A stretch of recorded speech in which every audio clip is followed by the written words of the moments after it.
Bueno, lo decía Hernán, recién hablamos de riesgo del trabajo, ahora vamos a convocar a los próximos invitados, entrevistados del día de hoy. Nos referimos a Horacio Zancoski, director comercial del Grupo Orbis, y Andrés Cuantín, gerente comercial de Mercantil Andina, al medio del estrado. ¿Y qué bloques importantes? Bueno, todo bien, informalismo. Recién hablábamos... Ahí en el medio.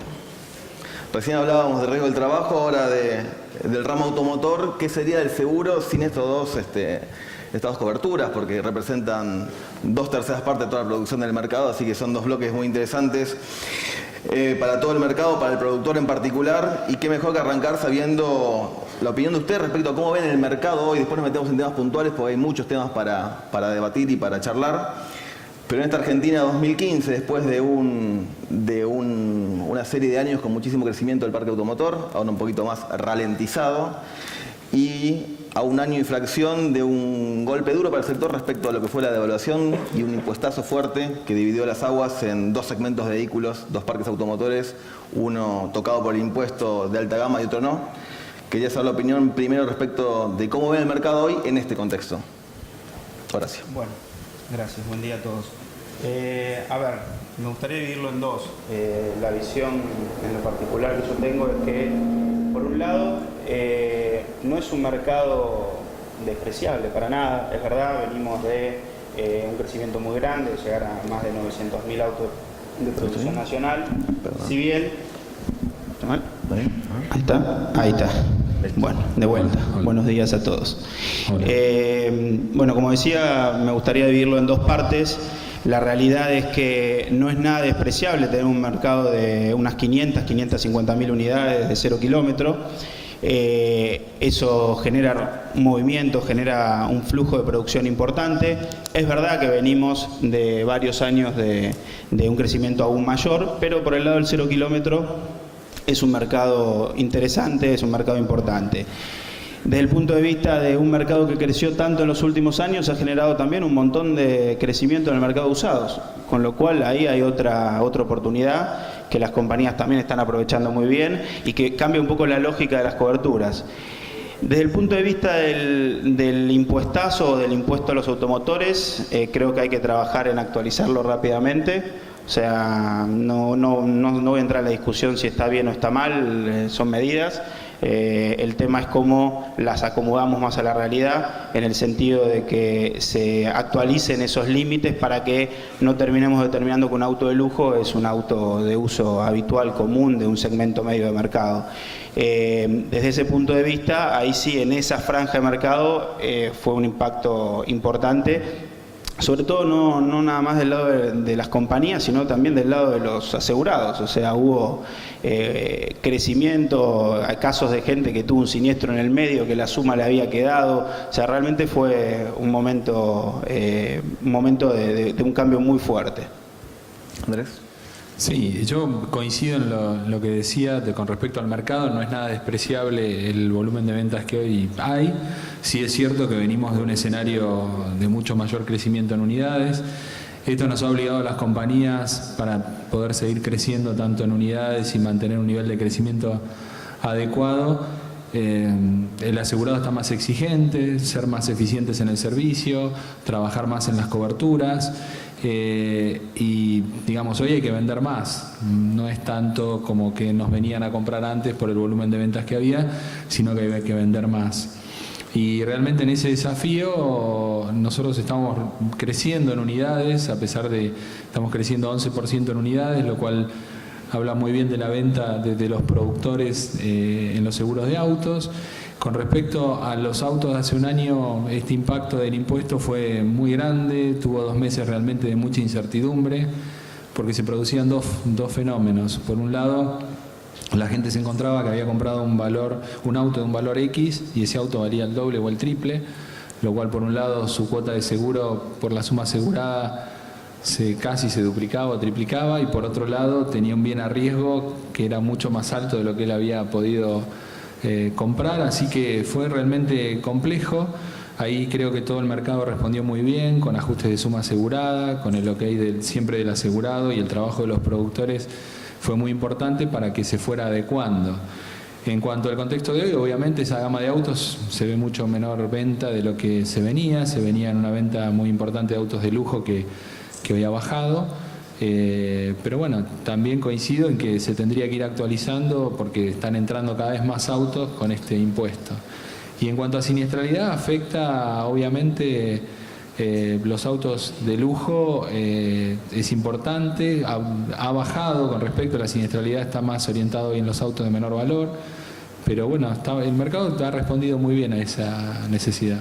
Bien, Andrés, vos hablas de siniestralidad por un lado, que les pega fuertemente en los costos, y también en contexto inflacionario, que hacen mención, en donde la evolución de las tarifas es clave para poder acompañar esa escalada de precios en un ramo justamente que es históricamente deficitario desde el punto de vista técnico, y es un mix explosivo que sigue teniendo hoy por hoy este ramo tan importante para lo que es el mercado. ¿Están las tarifas acompañando la evolución de la inflación? ¿La competencia no lo permite tanto? ¿Esa competencia afecta a los números técnicos del mercado? ¿Cómo ven que está hoy el mercado? Sí, yo creo que el mercado lo divide en dos etapas. O sea, hasta diciembre de este año los resultados financieros permitían, digamos, de alguna manera que el resultado técnico se fuera deteriorando. Nosotros como política de compañía siempre miramos el resultado técnico. Trabajamos con 2 aumentos de tarifas al año que acompañan en el año lo que es el costo de la inflación. Revisamos también por zona, revisamos tipo de vehículo, coberturas, la siniestralidad que van teniendo y tratamos de acompañar, porque en realidad lo que hay que fijarse es que el asegurado nos está pidiendo esto, nos está pidiendo mayor cobertura. Nosotros en este contexto parecía como que hubo una migración de coberturas o hubo bajas de coberturas por el contexto, por los costos, y cuando uno mira la composición de las carteras, esta es una sensación, y la cantidad de vehículos, el porcentaje de cartera en todo riesgo se sigue manteniendo.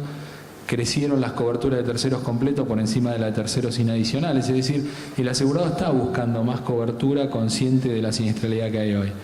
Y realmente para pagar los siniestros hoy, en un contexto que después por ahí más adelante vemos de costos inciertos, por decirlo de alguna manera, porque no hay costos ciertos siniestrales, y hay que tener una tarifa acorde, es la única manera de poder responder a los siniestros, de mantener un stock de juicios bajo, y yo creo que eso el asegurado y el productor también lo acompaña y lo valora. Y yo creo que el mercado en este año comenzó a pensar mucho más en el resultado técnico, que es lo correcto. A ver, de lo que vos preguntabas recién de la siniestralidad, hubo un combo un poco explosivo en el cambio de esta normativa de los impuestos a los autos, que se juntó con algunas limitaciones puntuales a la importación, que hizo generar falta de repuestos. Vos decías, ¿cómo hacen las compañías para mantener los ajustes de tarifa y qué impacto tiene eso en el productor, en el mercado? Mi sensación es que corremos atrás. O sea, si uno aplica el ajuste que debería aplicar, sobre todo por esa serie de componentes que fueron un tanto explosivos en un momento, el mercado lo siente y la competencia lo siente y terminás teniendo que resignar cartera. Pero fue un momento puntual. Lo que sucedió con el tema de repuestos, vos tenías, coincido con Andrés, hubo una migración a coberturas más premium, y eso también tiene que ver con la sensación de que los autos valen más de lo que vos en un primer momento hubieses estado dispuesto a pagar. Entonces tu realidad económica tampoco hace que vos puedas solventar un siniestro grande que te represente mucho dinero. Entonces preferís pagar un poquito más de seguro por una cobertura más completa, que en definitiva te deje tranquilo que si te pasa algo vas a tener el auto cubierto. Entonces ahí creo yo eso generó una migración a coberturas premium, a coberturas de casco más interesantes, y sobre todo como se mantuvo, como bien decía Andrés, el tema de las coberturas todo riesgo. Pero creo que desde el punto de vista de tarifas es difícil en un contexto con tantas variables que se mueven todo el tiempo, estar muy justo en la tarifa, y las compañías tienen que ir sobre la mejora del resultado técnico, es lo que se propone, es lo que propone el ente contralor, es lo que queremos todos. Entonces es un juego muy finito.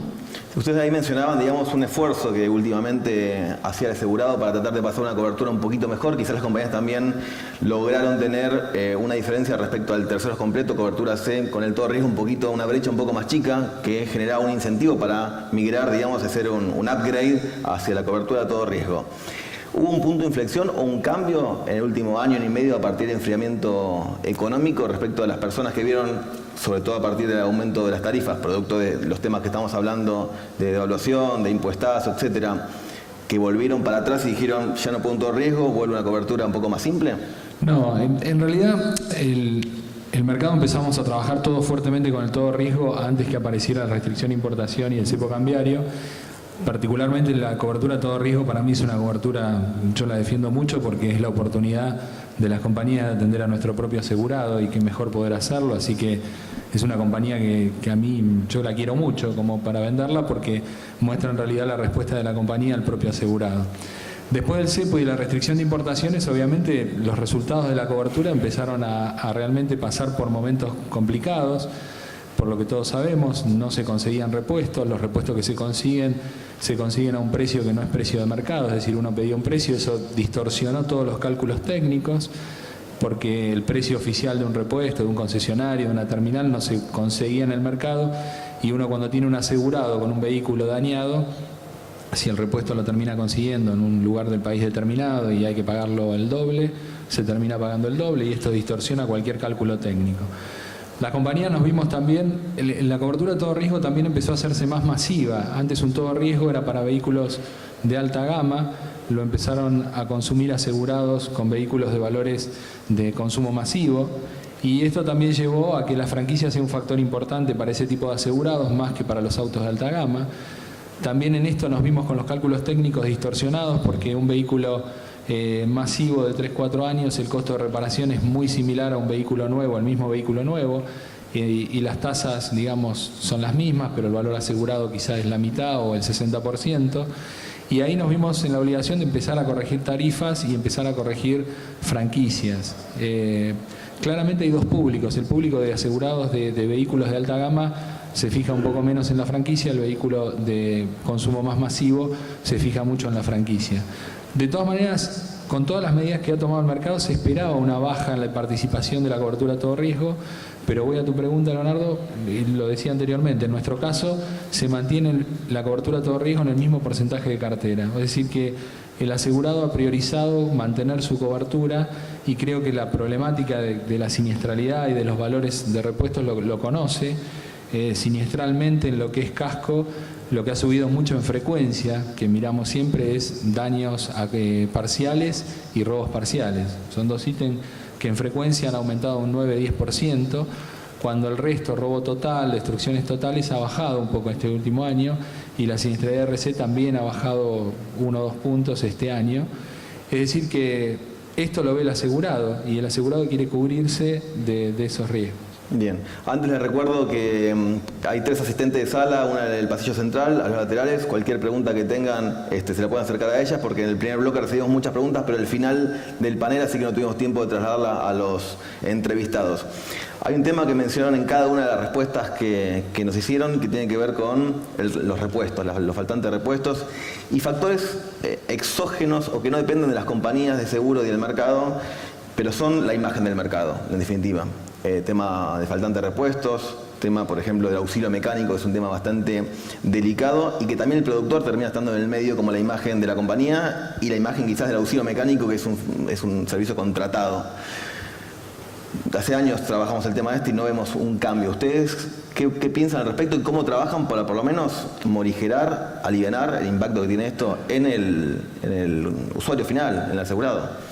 A ver, desde el punto de vista de lo que son proveedores y todo lo que es los repuestos y los servicios que damos a uno de nuestros asegurados cuando tiene algún tipo de siniestro, ahí tuvimos que aplicar mucha creatividad, es así, o sea, si no el costo siniestral se iba muy alto y hay un tema de imagen, Andrés lo decía muy bien, es un tema de que vos tenés una competencia enorme, hay muchísimas compañías y a lo que las compañías quieren es tener una gran respuesta ante el asegurado y una gran respuesta ante importante el productor. Entonces ahí se empezó a dar un desfasaje que tuvimos que acomodar, el mercado tuvo que acomodar muy rápidamente y tuvo que ver con tratar de hacer otro tipo de convenios con proveedores más grandes y demás, y ser creativos a la hora de poder solucionar un siniestro. Muchos de los siniestros que antes se reparaban se empezaron a indemnizar. Bueno, eso fue un aumento en el costo siniestral importante.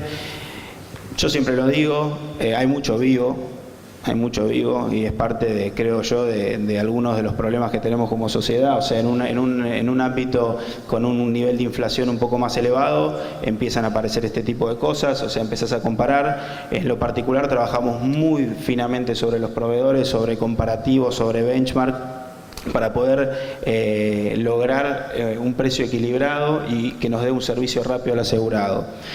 Del punto de vista del resto de los proveedores, creo que coincidimos todos que el tema de grúas es un tema problemático que tiene que ver con un mercado un poco saturado. Yo siempre lo comparo con cuando empezaron las tarjetas de premios en las estaciones de servicio, ¿no?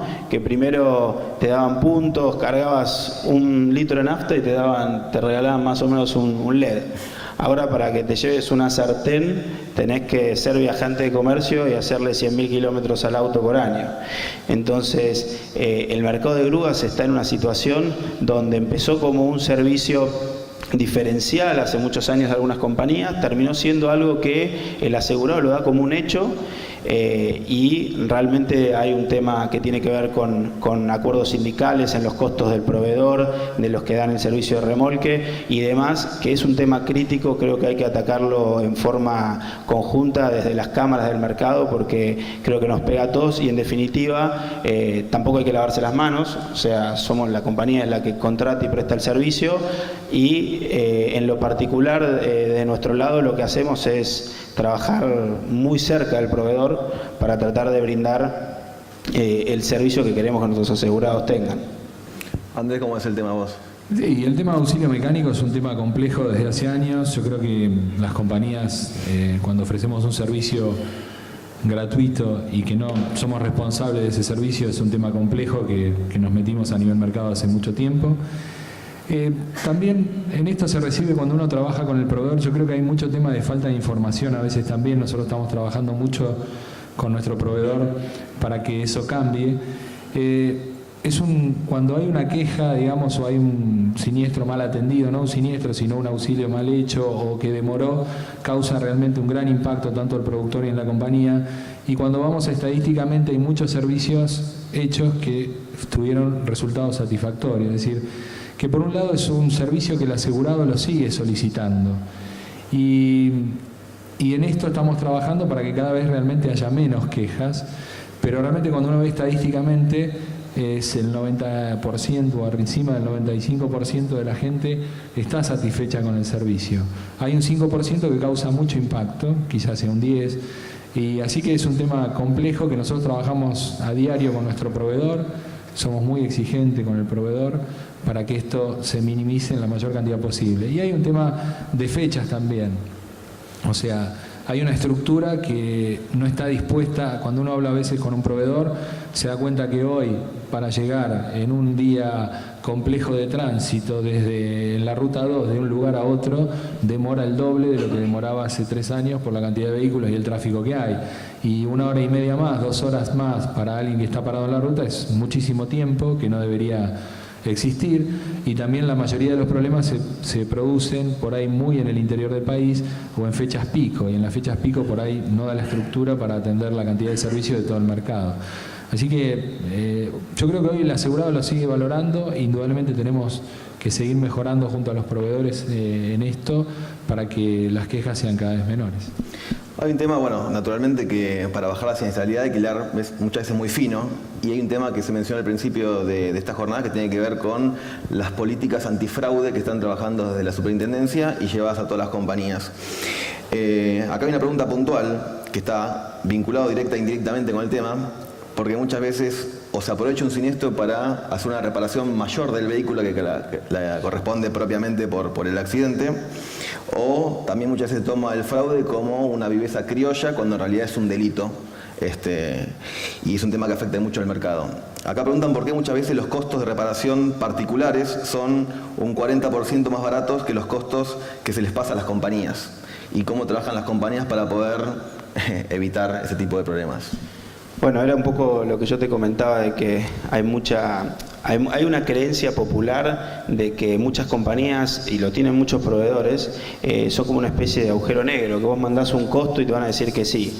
En este tipo de contexto donde uno tiene que mantener un equilibrio entre la tarifa para ser competitivo, para ser rentable, para tener suficiencia tarifaria, lo que en particular se trata de hacer es trabajar auditando muchísimo el tema proveedores, comparando muchísimo el tema proveedores y tratando de hacerlo a todo nivel. Siempre hablo con los productores, les cuento un caso de un parabrisas que particular que tuve que cambiar, y hice una especie de mystery shopping adentro de la empresa, y fui a averiguar cuánto salía por mi lado a 2 lugares. Después fui a los proveedores enormes que trabajamos las compañías grandes en este tipo de productos, y la diferencia era enorme. Era una diferencia que te cambiaba los costos. Entonces automáticamente eso te dispara trabajar sobre la auditoría, sobre el fraude, trabajar muy cerca de los proveedores, controlarlos mucho para que no pasen estas cosas, porque es sino una creencia popular que es muy mala para el asegurado, es mala para el mercado y es mala para las compañías. Y desde ese punto de vista también hay que trabajar fuerte con el productor, que en definitiva es siempre el primer suscriptor, es el que conoce al cliente, trabajar fuerte con él en las políticas de suscripción, y también trabajar fuerte en el siniestro, porque a las compañías nos cuidan los productores. O sea, no hay otra manera. Es nuestro principal canal de venta, es nuestro socio estratégico, y para que nos vaya bien a todos, es un buen servicio, el asegurado esté contento, la compañía ande bien y el productor tenga un cliente satisfecho, hay que trabajar fuerte con ellos también. Hay 2 conceptos que estuvimos hablando en estas jornadas, y va a ser también un poco lo que se hable de ahora en más. Uno que tiene que ver con la cultura aseguradora y la importancia de llegar a ese parque automotor que todavía no tiene cobertura, pese a ser obligatorio.